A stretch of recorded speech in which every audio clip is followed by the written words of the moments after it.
예, 어제 예산안 428조 원이 통과되는 과정은 조금 전에 김정훈 기자가 자세히 설명을 해드렸습니다. 그러니까 사실 전날 정우택 자유한국당 원내대표가 다른 당 원내대표들과 합의를 한 내용이었기 때문에 무사히 통과가 되는 줄 알았습니다만 당내에서 거센 반대에 부딪힌 거죠. 임기가 며칠 남지 않았습니다. 정우택 원내대표. 그런데 심지어는 사퇴하란 이런 얘기까지 나왔다 그러죠. 자, 원내대표 경선 후보로 나선 분들은 이 상황 보면서 이런저런 생각이 많았을 것 같은데요. 그중에 한 분 한선교 의원 연결을 해보겠습니다. 한선교 의원님 안녕하세요. 네, 안녕하십니까. 우선 예산안 저 생각 많이 들었습니다. 그러셨어요. 참 어려운 자리구나. 네. 아니 예산안 얘기부터 잠깐 진짜 해야 될 것 같은데. 네. 3당 원내대표가 합의를 하긴 했지만 우리 자유한국당은 받아들일 수 없다. 한 의원님도 그런 생각하신 거예요. 네네. 지금 말씀이 합의안이라고 그러셨는데 예. 저희들도 똑바로 봤지만은 잠정 합의안입니다. 잠정이다. 근데 이제 잠정 합의안은 보통 밑에 3당 대표들이 사인을 안 하는데 거기는 또 사인이 돼 있더라고요. 사인도 하고 같이 사진도 찍으시고 막 그랬어요. 그러니까요. 그래서 정 대표는 잠정 합의안이라도 이 정도까지 방어를 하고 또 우리가 여러 가지 복지 차원에서 원하는 예산을 반영을 했으면은 의총에서는 그런 대로 부족하나마 통과되지 않을까 하고 오셨는데 예기치 않은 그런 저항을 받으신 거죠. 그렇다고 해서 어제 우리 오전, 오후 두 차례 의총을 했었는데 거기서 정우택 대표의 책임을 묻고 이런 자리는 아니었습니다. 어차피 그래요? 민주당과 국민의당 두 당의 밀실 야합. 한쪽은 국가 예산을 자기들이 원하는 만큼 이렇게 차지하고 한쪽은 자기들 지역 예산을 서로 바터제로 주고받았기 때문에 이제 수적으로 과반수가 넘어서요. 저희들이 어떻게 할 도리는 없었고 의총이 길어졌던 이유는 과연 이런 부당한 일을 어떻게 국민들에게 알릴 수 있을까? 행동 수칙은 어떻게 해야 되는가? 거기에 대해서 방법론이 굉장히 길었습니다. 그것이 주였지. 정우택 대표의 책임을 묻고 이런 것은 알겠습니다. 정우택 원내대표의 책임을 물었느냐 아니냐는 이제 중요한 부분은 아닌 것 같고 다만 네. 정우택 원내대표에게 모든 권한을 위임해서 그분이 가서 합의까지 하고 잠정 합의라고 좀 말씀하셨습니다만 어쨌든 사인을 하고 같이 사진을 찍고 이렇게 한 내용에 대해서 당내에서 받아들이지 않고 뒤집는 바람에 여러 가지 혼란이 벌어진 이 상황에 대해서 국민들은 좀 눈살 찌푸리시는 분들이 꽤 많으세요. 게다가 마지막에 불참까지 한 부분에 대해서 말입니다. 지금도 이제 김현정 앵커께서 이렇게 눈살 찌푸린다 하고 단정적으로 말씀을 하시니까 그렇게 이제 더 강하게 느끼실 텐데 이 잠정 합의안이라고 분명히 말씀을 드렸고 정우택 대표도 이것은 잠정 합의안으로 이렇게 했습니다. 여러분의 의견을 묻겠습니다 하고 회의가 진행이 됐거든요. 그래서 예전에 민주당 17대 국회 같은 때는 박근혜 대표 시절에 야당 대표가 9분인가 바뀐 적이 있습니다. 그 과정 중에도 여야 합의, 잠정도 아니고 합의안이 이게 합의가 됐는데 의총에서 부결돼 갖고 책임을 지고 이제 물러나는 경우도 있었죠.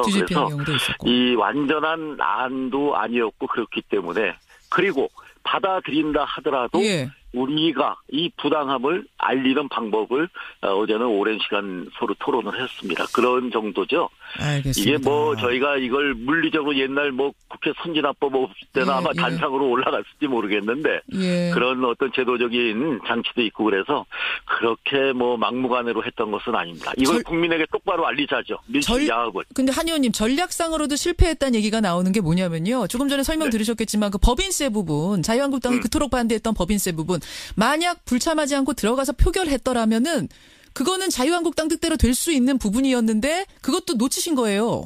아니 그거는 잘못 짚으신 건데 만약에 우리가 들어가서 표결을 했으면요. 민주당과 국민의당은 분명히 전체 찬성표를 눌렀을 겁니다.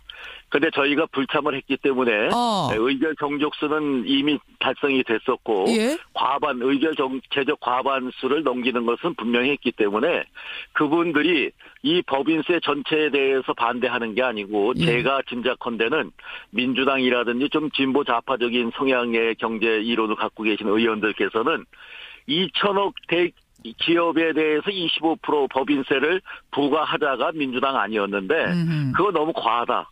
그래서 이제 합의된 것이 3천억 기업으로 됐거든요. 예, 예. 그거에 대한 불만의 표시지 만약에 우리가 들어가서 표결에 참여했으면 절대 그런 결과 안 나왔습니다. 표심이 바뀌었을 거다. 들어갔었으면. 표심이 그렇게 보시는 거예요. 그들이 야합을 했기 때문에 이건 통과시키는 것이 그들의 명제였어요. 알겠습니다. 그러니까, 자유한국당의 입장. 밀실 야합이었기 때문에 우리는 참여할 수 없었다. 지금 이런 입장, 그리고 이런 어제 말씀이에요. 느낀 것은 예. 대한민국이 1여 2야가 있는 게 아니고 1여 1야가 있다는 것을 뼈저리게 느꼈습니다. 국민의당은 야당이 더 이상 아닙니다. 뭐 여당 이중대라고 보시는 거예요? 이중대도 아니고 그냥 여당이에요. 그냥 여당이 국민의당에서 제일 듣기 싫어하는 소리가 그 소리던데요. 아니 듣기 싫어도 자기들 이익을 차지하기 위해서는 그런 행동을 하기 때문에 어제 우리는 뼈저리게 느꼈어요. 진짜. 이제는 야당의 어떤 서로 공조 이것도 이제는 있을 수 없는 일이구나. 아주 극명하게 보여준 한 장면이었다고 생각합니다. 알겠습니다. 자유한국당이 어제 표결에 불참했던 이유 지금 설명을 좀 들었어요. 그나저나 한성교 의원님 사실 네. 오늘 초대한 이유는 원내대표 경선에 나가셨잖아요. 네네. 이 얘기를 좀 하려고 모셨던 건데. 감사합니다. 경선 출마 선언을 제일 먼저 하셨는데 그때 일성이 뭐였는고 하니 홍준표 대표의 언사가 도를 넘은 지 오래됐다. 홍 대표 사당화를 막겠다. 그러셨습니다. 네. 네, 그렇습니다. 지금 정말로 자유한국당이 사당화돼 가고 있다고 보시는 거예요? 저희가 사실 어떤 패닉 상태에 빠져 있다는 것은 뭐 짐작하고 계시지 않습니까? 여러 가지 뭐 대통령의 탄핵이라든지 구속이라든지 대선 패배라든지 그 뒤에 뭐 어떻게 숨 쉴 틈도 없었고 숨 쉴 자격도 없듯이 죽어서 이렇게 사는 그런 가운데 사실 홍준표 기가 많이 죽어 있는데 홍준표 대표 같은 성격의 대표는 우리에게는 이 시기에 굉장히 필요한 대표라고 저는 생각을 합니다. 굉장히 뭐 기억력도 좋으시고 순발력도 좋고 때로 정치력도 있으시고 아주 활동적이지 않습니까? 그 모든 장점에도 불구하고 우리 홍준표 선배가 말씀이 좀 거칠 부분들이 있죠. 지난 대선에서도 거친 부분이 있죠. 문재인 후보와 토론 중에 버르장머리가 없다 이런 얘기도 맞아요. 이렇게 불쑥하시고 아마 그분의 성격 때문에 나오는 것이지 아주 나쁜 감정을 갖고 하시지는 않는다고 생각하더라도 말씀이 좀 지나치셨고 사당화라는 것은 지금 고루미니 암덩어리니 바퀴벌레니 이 친박 성향의 의원들을 향해서 이렇게 말씀하시는데 지금 우리 당에는 한 20명 정도 탈당했다 복당한 복당파들 있지 않습니까? 있죠. 이분들이 사실은 그 모든 잘못 과오는 박근혜 대통령을 비롯한 최순실 국정농단에 있다 하더라도 그 탄핵을 가능하게 했던 것은 사실 우리 당의 수십 명의 의원들 아니었겠습니까? 그분들이 그러한 좌파 정부를 만들고 나가서 자기들의 정치 실험을 실패하고 돌아왔는데 물론 돌아온 탕화를 따뜻하게 맞이하는 부모의 마음도 있을지 몰라도 대부분 사무총장을 비롯해서 대부분의 주요 당직을 그들에게 맡겼고 이제는 홍 대표가 미는 듯한 후보를 당선시키기 위해서 나간다. 그것이 바로 한쪽 세력은 괴멸시키고 한쪽 세력으로 앞으로 가겠다. 그 선두에 아마 홍준표 대표 본인이 서겠다는 뜻을 분명히 이 말씀이라든지 행동에서 보여주고 있는 것으로 아니 홍 대표가 미는 후보가 지금 있다고 보시는 거예요? 그건 다 우리 기자들도 다 짐작하고 있고. 아니 기자들이 쓰기로는 김성태 의원 이야기를 하는 걸 제가 보긴 했습니다만 홍준표 대표는 기사를 많이 봤습니다. 절대 아니라고 하시던데요. 난 민 적 없다. 누구도.